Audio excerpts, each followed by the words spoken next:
What's up, Dispute Tribe? Today we're talking about how to remove accounts like Portfolio. We have Portfolio, Midland, second round, all of those. They actually came out of pocket, they purchased the debt, and how are you supposed to remove them? Well, I will let you know that you do not use the validation of debt directly with them. So let's find out.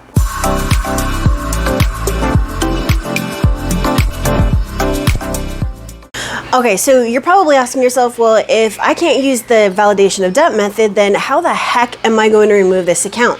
Well, there's something that's really, really important that you need to understand first. It's a collection account. So what's very specific to a collection? Number one, it cannot have late payments. Number two, there should not be a past due. You've heard me say this in multiple videos, but we're very specifically talking about this because so many people have accounts that were sold to companies like Portfolio, Midland, second round, and the like, right? So they're not collecting on behalf of whoever the creditor is. They actually came out of pocket to purchase the account. So it's different than a regular collection agency would be like medical or utility or the like, right? So we're looking for late payments. We're looking for a past due because by default, a collection is closed. There shouldn't be an open collection, okay? That's kind of a third one, but we're sticking with the two main ones. There should be no late payments because by default, a collection is late. You didn't pay it, it went to collections, and hello, it's late, right? There should also not be a past due because by default, a collection is closed and late, right? Because you didn't pay it, so it's late. Why is there a past due? Why are there late payments? Those are the main two things that you need to dispute when you're trying to get portfolio recovery off. It's kind of like disputing a charge off, right? So let's say that there's no late payments. Let's say that there's no past due. So now what do? Well, this part's really, really simple.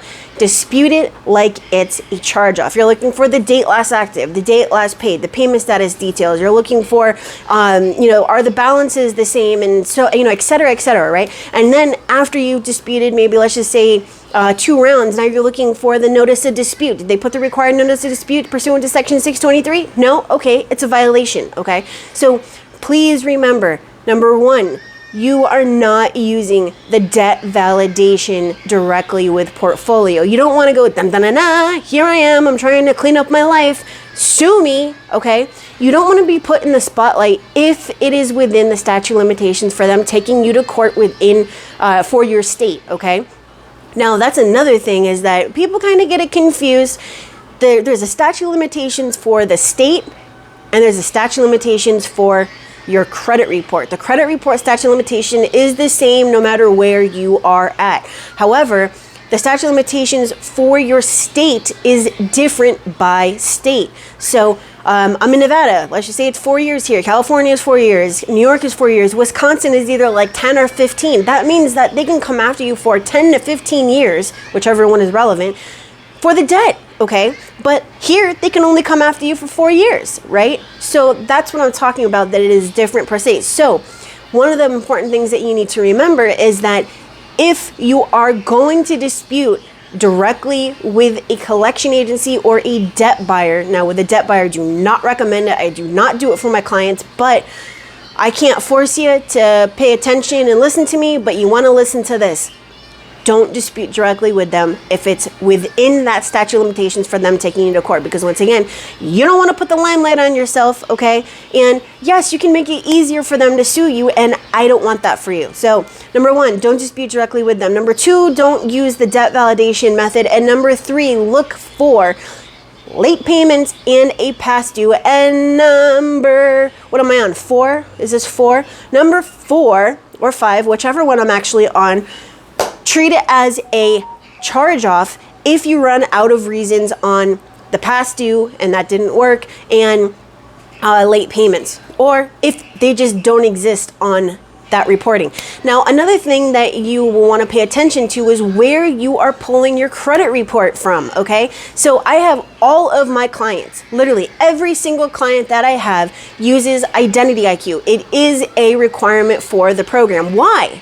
Why do I require something when, if I didn't care about results, I'd let them use whatever they want, right? I'd let them use Credit Karma and Credit Check Total and Experian and Credit Sesame and all that kind of stuff. It would save them money, but they'd have to pay me more. Why? Because it would be manual work. I'd have to compare a bunch of different reports against each other. There wouldn't be the actual information that I need to get them the results, right? There wouldn't be the date last active, the date last paid, payment status details, all that kind of stuff. And that means I wouldn't be able to use factual-based disputes. Okay, factual-based disputes is the only way that you should be disputing. You should not be sending out templates. You should not be using blanket disputes. You should not be saying not mine. You should not be using identity theft. You should not be doing online disputes, and you should not be putting yourself in a position to have to do this for 12 months to 5 years. So to make sure that you are actually getting the information that you need to get the best results,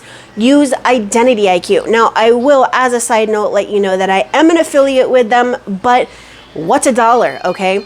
I use it because it gives me the information that I need to get my clients the results. So if you want to check out your report on IDENTITYIQ, if you're doing this yourself and you want to continue disputing the right way, or you want to start disputing the right way, then the link is down in the description. I will let you know that you must copy and paste it to your browser. If you click directly on it, you're going to get an error. I don't know why. I asked them, doesn't matter. Copy and paste to your browser. Find out what your report looks like when you are able to see all 17 aspects of your account, right? And yes, that is my little guy, all right? So what I want you to do is go look at your credit report and find out if you have late payments on your collections, and if you have past dues on your collections, or if you have limits on your collections, and et cetera, okay? So this should give you a newfound spark or hope that you'll be able to get your accounts off. These are very, very difficult, all right? And let me just pause this because my little guy is obviously complaining. Okay, I am back. Make sure that when you look at your credit report, you are looking at all aspects of your account for removal, all right? So what this means is that look at it on IDENTITYIQ, or even Smart Credit for that matter, all right? Make sure that you're using factual-based disputes. Make sure you're not using templates. And if you have Portfolio or Midland or any of those, that the very first two things that you look for are past due and late payments. If they're there, dispute them. If they're not, treat it as a charge-off, okay? The one thing I don't want you to do is to say, oh, I don't have a contract with you. That means that you have to remove this account. No, they don't have to remove it because you don't have a contract with them. There would be no debt collection industry if you were supposed to have a contract with them, okay? So you need to dispute these things the right way. Just because you think you're supposed to dispute something as such, it doesn't mean that it's going to get you any results or that it actually exists like that, okay? So please listen to me when I tell you how to dispute something, because I'm telling you from personal experience because I get the results. Speaking of which, if you need help with your personal credit report and you've been dealing with Portfolio or Midland or whoever, Capital One, or all these charge-offs or bankruptcies or repossessions or judgments, late payments, I don't care what they are. If you need my help, all you have to do is click on the link down in the description and schedule a call with me, and I will see if I can help you, all right? And yes, I work from home. It's the middle of a pandemic, so I have my kids with me. Well, right now there's only one. The other one's at the store with my husband, all right? So that is it from me to you. Have a great day. Please stay safe, and if you have any questions, post your comment down in the comments, and I will be catching up on my comments. There's a ton of them to go through, but I have been working very, very hard to get you guys the new dispute playbook, which is a compilation of cheat sheets, all right? So this video was much, much longer than I wanted it to be. I will see you guys later. I'm gonna post a story now about this so you know that this video is coming out, and I hope you have a wonderful, wonderful day. Bye.